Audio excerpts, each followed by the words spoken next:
ہم آپ پر اور آپ کے پروردگار پر ایمان لاتے ہیں۔ یہ واقعی معجزہ تھا، جادو نہیں۔ تم میری اجازت کے بغیر کیسے ایمان لے آئے؟ تم سب ایک دوسرے سے ملے ہوئے تھے، تم سب کو سولی پر لٹکا دوں گا۔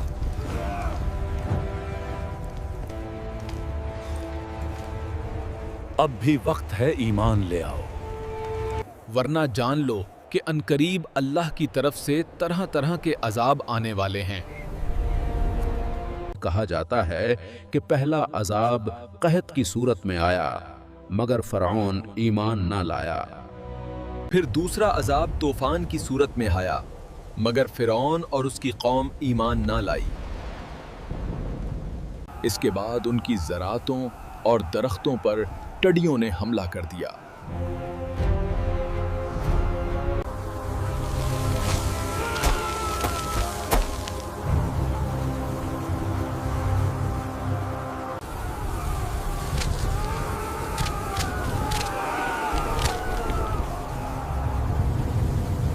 اس کے بعد ان پر ایک اور حشرات کا عذاب نازل ہوا جو ہر طرف پھیل گیا۔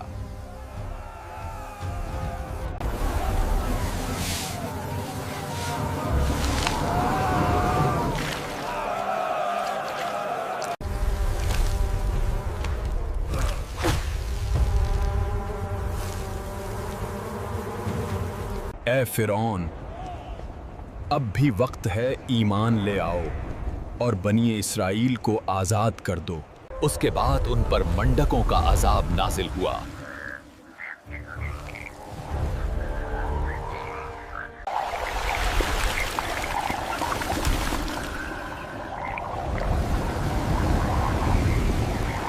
یہ کیا مذاق ہے؟ انہیں یہاں سے ہٹاؤ۔ حضور، یہ ہر طرف پھیل رہے ہیں، ان گھنونے مینڈکوں کو میرے کھانے سے دور کرو۔ جہن پناہ، ہم کیا کریں؟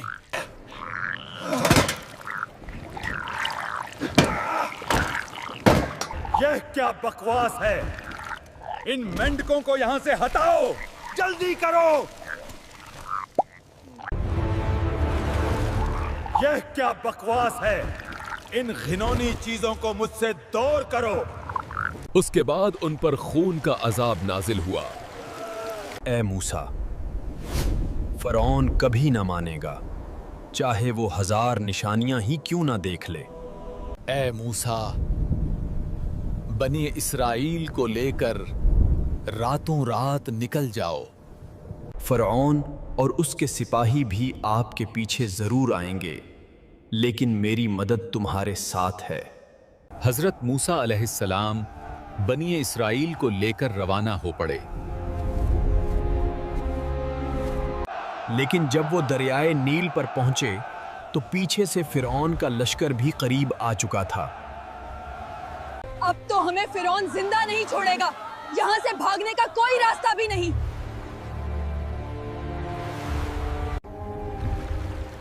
اے موسیٰ، اپنا عصا دریا کے پانی پر مارو۔ جب حضرت موسیٰ علیہ السلام نے دریائے نیل پر عصا مارا تو پانی کے درمیان راستہ بن گیا۔ آگے بڑھو، فتح ہماری ہے، بچاؤ، ہم ڈوب رہے ہیں۔ لیکن جب فرعون کا لشکر اس راستے میں داخل ہوا تو پانی نے ان سب کو ڈبو دیا۔